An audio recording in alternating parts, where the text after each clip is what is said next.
Di dalam hidup ini menurut aku ada satu hal yang setiap hari kita dapetin dan setiap hari pula kita kehilangan. Apa itu? Yaitu waktu. Jadi di video kali ini kita akan ngomongin tentang buku yang ngebahas tentang waktu. Lagi-lagi buku tentang pengembangan diri yang judulnya Trik Juara Mengatur Waktu. Ini karyanya Zivana Letisa.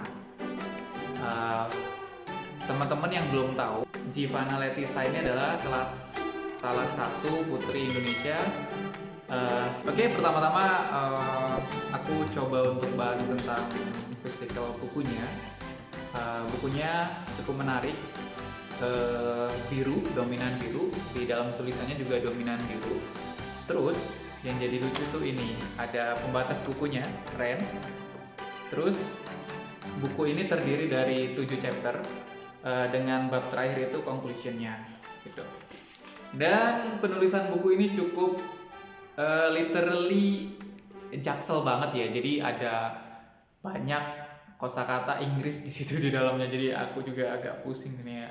At least buku ini keren dan sangat praktis. Lagi-lagi buku yang membuat kita langsung praktek daripada sekedar teori. Ya, mungkin itu aja untuk physical bukunya. Tapi selanjutnya kita akan bahas satu persatu di dalam bab buku ini. Apa aja sih yang ada di dalam buku ini? Kita langsung masuk di chapter pertama yang judulnya itu TikTok.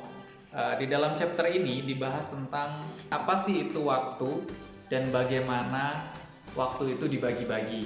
Nah, waktu itu apa sih dan bagaimana? Ada dua penjelasan tentang waktu. Yang pertama adalah clock time.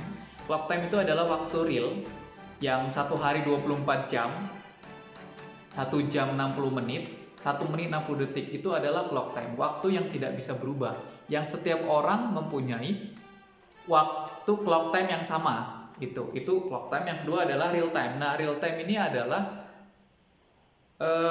we get our things done gitu. Jadi waktu yang apa yang kita selesaikan di waktu clock time tadi. Nah, real time. Jadi setiap orang mempunyai clock time yang sama, 1 hari 24 jam, tapi setiap orang pasti mempunyai real time yang berbeda-beda. Di dalam chapter pertama, waktu itu dibagi menjadi 4 bagian. Yang pertama adalah contract time. Jadi waktu kontrak adalah waktu yang dialokasikan seorang untuk belajar atau bekerja. Jadi kalau kita kerja itu kan ada waktu kontrak. Di dalam kontrak itu 1 hari 8 jam bekerja, atau sekolah, dan sekolah itu dalam seminggu pertemuannya berapa SKS. Nah, itu adalah contract time. Nah, yang kedua adalah commitment time. Commitment time ini berhubungan dengan diri kita dan orang-orang di luar kita. Misalnya keluarga kita, adik-adik kita, pasangan. Kita berkomitmen untuk orang lain gitu. Mengantar adik ke sekolah, terus mengantar ibu belanja ke pasar, atau mengantar pasangannya gitu. Itu adalah commitment time. Yang ketiga adalah necessary time. Necessary time adalah waktu kita untuk diri kita, untuk kebutuhan tubuh kita. Misalnya makan, minum, mandi, boker. Itu adalah necessary time. Jadi tapi dalam kehidupan kita tuh yang paling banyak itu necessary time. Jadi kita banyak makan, tidur, itu waktu yang dibutuhkan untuk tubuh kita gitu. Yang keempat adalah free time. Nah, free time adalah waktu senggang gitu. Jadi biasanya hari libur ada waktu senggang, ngapain? Nah, ini adalah free time. Oke, itu bab pertama. Yang kedua itu kita ngomongin tentang knowing problem. Jadi dalam buku ini dijelaskan bagaimana untuk mengoptimalisasi waktu kita agar lebih produktif. Itu pertama-tama kita mengidentifikasi masalah kita dalam mengatur waktu. Kita dikasih tahu cara untuk mengidentifikasi bagaimana selama ini cara-cara kita yang salah dalam memanajemen waktu gitu. Dan bagaimana cara mengoptimalisasi atau bagaimana cara mengantisipasi menyelesaikan masalah-masalah yang sudah kita alami dalam mengatur waktu. Di chapter kedua ini juga dijelaskan bahwa orang sibuk dengan orang produktif itu berbeda. Jadi ada orang sibuk tapi belum tentu dia produktif. Tapi kalau orang udah produktif belum tentu sibuk gitu. Selanjutnya masuk ke chapter 3. Chapter 3 ini ngebahas tentang clock time, real time, dan power of present moment. Seperti yang landasan di chapter pertama tadi, bahwa setiap orang mempunyai clock time yang sama, tapi pasti setiap orang punya real time yang berbeda. Nah, di chapter ketiga ini dibahas tentang bagaimana cara kita memaksimalkan real time kita. Di sini ditekankan adalah tentang tiga waktu. Maksudnya tiga kondisi yaitu tentang masa lalu, masa sekarang, dan masa depan. Kebanyakan dari kita ketika ngomongin waktu itu, ketika ingin melakukan sesuatu, ketika ingin lebih produktivitas di real time-nya, itu memikirkan kondisi-kondisi yang itu bukan saat ini, tapi lebih khawatir atau panik di masa depan. Ketika aku akan melakukan seperti ini nanti gimana ya? Takutnya gini-gini. Kemarin kan gini gitu. Jadi udah panik di depan, udah khawatir di depan. Padahal yang paling penting dalam waktu adalah present moment, yaitu saat ini, waktu saat ini gitu. Jadi di dalam buku ini, di chapter ketiga ini, ya ketika kita ingin lebih produktif, ya lakukan semaksimal mungkin di waktu saat itu juga.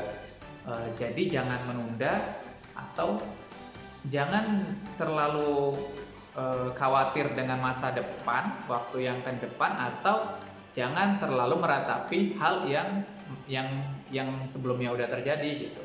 Kita masuk ke chapter 4. Chapter 4 ini ngebahas tentang bagaimana cara kita mengoptimalisasi atau memanfaatkan weekday ya, win your weekday judulnya. Jadi di sini dijelaskan bahwa bagaimana orang-orang terkenal atau orang-orang sukses di dunia ini, CEO, co-founder besar, startup besar, memanfaatkan waktu mereka, memanfaatkan weekday mereka dengan sangat baik. Di chapter ini juga dibuatkan sebuah cara praktis untuk membuat sebuah scheduling. Jadi untuk membuat scheduling atau to-do list itu dibagi menjadi dua bagian ya. Mendesak, tidak mendesak, dan penting, tidak penting.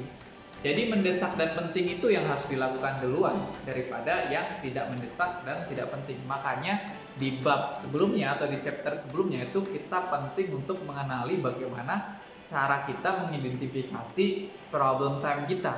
Baru kita bisa menentukan mana nih hal-hal yang penting dan mana nih hal-hal yang tidak penting, atau mana yang mendesak dan mana-mana yang tidak mendesak. Jadi ada namanya bagian seperti ini. Oke, kita masuk ke chapter kelima. Apa sih yang dibahas di dalam chapter 5? Di dalam chapter 5 itu pembahasannya tentang win your weekends ya. Jadi bagaimana cara mengoptimalisasi atau memanfaatkan real time kita di weekend gitu. Nah, di sini juga dijelasin bagaimana cara-cara orang-orang sukses itu memanfaatkan weekendnya. Weekend itu waktu-waktu yang paling penting untuk kita melakukan penyegaran, yaitu melakukan aktivitas lain selain pekerjaan kita. Misalnya melakukan hobi kita, bikin video misalnya, atau baca buku, atau ikut reuni arisan gitu kan, arisan sama ibu-ibu, oke juga tuh. Oke, kita masuk ke chapter 6, yaitu Habit for Winner. Jadi gini, di dalam chapter 6 ini, buku ini ngejelasin bahwa hal yang paling penting untuk memaksimalkan real time adalah dengan mengubah habit kita. Bagaimana cara mengubah habit adalah dengan cara komitmen dan disiplin. Itu yang di sini dijelaskan di chapter ke-6. Nah, di chapter ke-6 ini juga kita disuguhi sebuah tabel untuk praktek bahwa kita ketika kita ingin membuat sebuah habit yang bagus, kita harus mengetahui dan memetakan antara habit bagus dan habit buruk, atau good habit dan bad habit. Kita tulis dulu di di sebuah tabel. Nah, baru kita menentukan set goalnya. Jadi apa sih goal kita? Habit-habit apa sih yang harus kita lakukan untuk kita lebih produktif dalam memanfaatkan yang namanya real time. Dan di chapter 6 ini juga dijelaskan bagaimana cara kita menghindari habit-habit buruk untuk kita beralih ke habit-habit baik. Oke, yang terakhir adalah chapter 7. Oh, bukan terakhir, ini chapter 7. Chapter 7 ini judulnya adalah The Secret Formula. Jadi Zivana atau yang akrab dipanggil Zizi ini membagikan formula rahasia cara kita lebih produktif, yaitu dengan cara apa sih namanya ini 30 menit untuk sukses. Jadi gini, di sini Zizi ini memberikan tips bahwa ketika kita ingin mendapatkan habit ketika kita ingin melakukan produktivitas waktu yang baik adalah mulai dari 30 menit. Ketika kita pengen produktif nulis, ya udah nulis selama 30 menit tanpa henti dan tanpa gangguan apapun. Komitmen 30 menit itu kamu luangin waktu untuk nulis. Jadi ya fokus nulis 30 menit. Komitmen di 30 menit itu. Jangan buka sosmed, jangan ngelirik handphone, jangan nerima panggilan dan sebagainya. Jadi komitmen selama 30 menit itu kamu melakukan satu hal yang itu fokus, yang itu mindful ya, jadi bilang mindfulness. Dan setelah itu baru kamu kasih reward. Ketika kamu sudah mungkin tadi nulis 30 menit fokus dan kamu sudah berhasil nulisnya itu, nah dan hasilnya sudah bagus, nah kamu kasih reward. Oke, aku udah ngerjain ini fokus 30 menit, selanjutnya aku akan nonton mungkin 1 jam. Ya, itu daripada kita ngerjain sesuatu nulis terus sambil nonton, biasanya hasilnya nggak akan maksimal.